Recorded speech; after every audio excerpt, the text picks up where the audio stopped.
अब समय आ चुका है, बिहार को बदलिए, अपनी बेल्ट्रॉन की तकदीर को बदलिए। या बेल्ट्रॉन जैसे संस्थाओं के क्यों ना हो। नहीं जमा कर पाए उसको एफआईआर कर दिया। जी नमस्कार दोस्तों, बिहार में सबसे ज़्यादा बेल्ट्रॉन को जो सेवा वापसी हो रही है, जो लेटर आपको भिन्न भिन्न प्रकार को मिल रहा होगा, हर एक विभाग में आपको सेवा वापसी मिल रहा होगा। सेवा वापसी में सबसे ज़्यादा बेल्ट्रॉन का सबसे लेटेस्ट न्यूज़ यही है कि बिहार के कोने कोने में बस यही एनडीए सरकार में होती है कि काम खत्म हो जाने के बाद सीधे सेवा वापस कर दी जाती है, या फिर किसी तरह का अगर पेमेंट नहीं मिला होगा तो उस टाइप का सेवा वापस कर जाती है। तो यहाँ पर हम बताने वाले हैं इस वीडियो के माध्यम से, तो चलते हैं, शुरू करते हैं।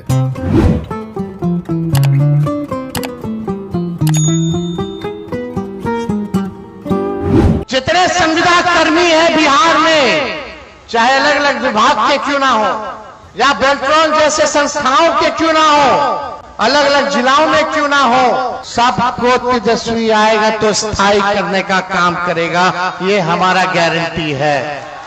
दोस्तों ये जंदाहा का है और समनाली का है, जिसमें से आपको 53 डाटा एंट्री ऑपरेटर की सेवा वापसी की जा रही है। किस लिए? क्योंकि आपकी पेमेंट जो होती है वो नहीं मिल पा रहा है, किसी भी मद में पेमेंट नहीं आ पा रहा है। नहीं दोस्तों, पेमेंट की बात नहीं है, यहाँ पर देखिएगा जिला नीलाम शाखा जंदाहा के बेल्ट्रॉन के माध्यम से डाटा एंट्री ऑपरेटर कुल 53 डाटा एंट्री ऑपरेटर की सेवा वापसी के साथ प्रमाण पत्र उपलब्ध कराने के संबंध में। अब नीलाम पद क्या होता है? तो नीलाम पद क्या है कि बहुत सारे सालों से पहले जितने भी ग्रामीण क्षेत्र में जो कर्ज लिए हैं, या फिर ग्रामीण क्षेत्र में बहुत सारे घर बनाने के लिए जो कर्ज लिए, उसी का नीलाम पत्र जो होता है वो जनरेट होता है और उसमें डाटा एंट्री करने के लिए वहाँ पर ऑपरेटर को लिया जाता है। तो एंट्री तो दोस्तों ख़त्म हो चुका है, अब बच गया कि हम वहाँ से रिकवरी करना है पैसा। तो बहुत सारे लोग रिकवरी भी कर दिए, जमा भी कर दिए पैसा। अब बहुत लोग ऐसे हैं जहाँ पर पेमेंट जो है नहीं जमा कर पाए, उसको एफआईआर कर दिया, तो वो काम खत्म हो चुका है। अब कोई भी त्रुटि होता है ना, वो लगा के सीधे सेवा वापस कर दी जाती है। यहाँ बात जंदाहा की बात नहीं है, समनाली की। बहुत सारे ऐसे हैं जहाँ पर हम बताते हैं। यहाँ भी देखिएगा, यहाँ पे एक और है कार्यालय प्रधान मुख्य वन संरक्षण बिहार पटना। यहाँ भी देखिएगा कि कोई भी संतोषजनक नहीं रहता है काम में ना, तो उसको डाटा एंट्री ऑपरेटर को सेवा वापस कर दी जाती है।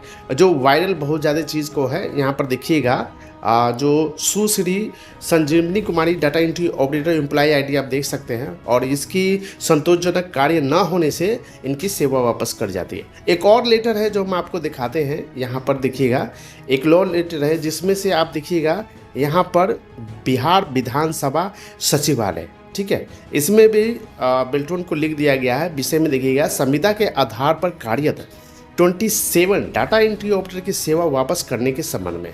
किस लिए? तो भाई यहाँ पर देखिएगा इसका पद स्वीकृत है 40 पद, और यहाँ पर 33 डाटा एंट्री ऑपरेटर की नियुक्ति हो चुकी है। और उसमें से भी आप यहाँ पर देखिएगा कि यहाँ पर एतम उक्त के आलोक में बिहार विधानसभा सचिवालय में कई चरणों में सर्विस प्रोवाइडर के माध्यम से नियत प्राथमिक पर अस्थायी रूप से संविदा पर कार्यरत 37 डाटा एंट्री ऑपरेटर में से कम 27 डाटा एंट्री ऑपरेटर की सेवा दिनांक 31/10/2025 के अपराह्न से वापस की जाती है। मतलब किस कारण से जा रही है? यानी आचार संहिता में तो ऐसा करना नहीं चाहिए। और इसका देखिएगा कि 27 डाटा एंट्री ऑपरेटर जो है बेल्ट्रॉन को भेज दिया। अब ये लोग क्या करेंगे? तो यहाँ पर प्रतीक्षा करेंगे कि इस विभाग में कब होगा। लेकिन जो भी हो, 2-3 माह लग जाती है, 4 माह लग जाती है किसी को रीज्वाइनिंग करने में, तो वो सबका सैलरी कौन देगा? इसका कोई जवाब देने वाला यहाँ आज तक नहीं हुआ है कि हमें सेवा वापस होता है तो फट से ना मैं कल एक ज्वाइनिंग दे देता हूँ। ये सब नहीं होता है। तो ये चीज़ होता है, बहुत सारे आचार संहिता में सेवा वापस भिन्न भिन्न विभाग में होती रहती है, कोई भी त्रुटि निकाल देता है। तो इस सब चीज़ के लिए अगर आप सोचते हैं कि हम अपील का प्रावधान करें, तो अपील का प्रावधान कैसे करेंगे? क्योंकि ये विभागीय लेटर है। दोस्तों अब समय आ चुका है, बिहार को बदलिए, अपनी बेल्ट्रॉन की तकदीर को बदलिए और सही रास्ता आपको चुनिए। वोट एक आपका अधिकार है, एक जीत दिलाइए और जीत के बाद आपकी सुनिश्चित हो जाएगी, क्योंकि आप लोगों को अस्थायी का एक मौका मिलेगा। और हर परिवार, जितने भी परिवार हैं, जितने भी ऑपरेटर हैं, उन सब परिवार को कोशिश कीजिए कि हमारी जो सरकार बनेगी वो आरजेडी की बनेगी, जिससे हमारे भविष्य और हमारे परिवार को खुशहाली का मौका दे जाए।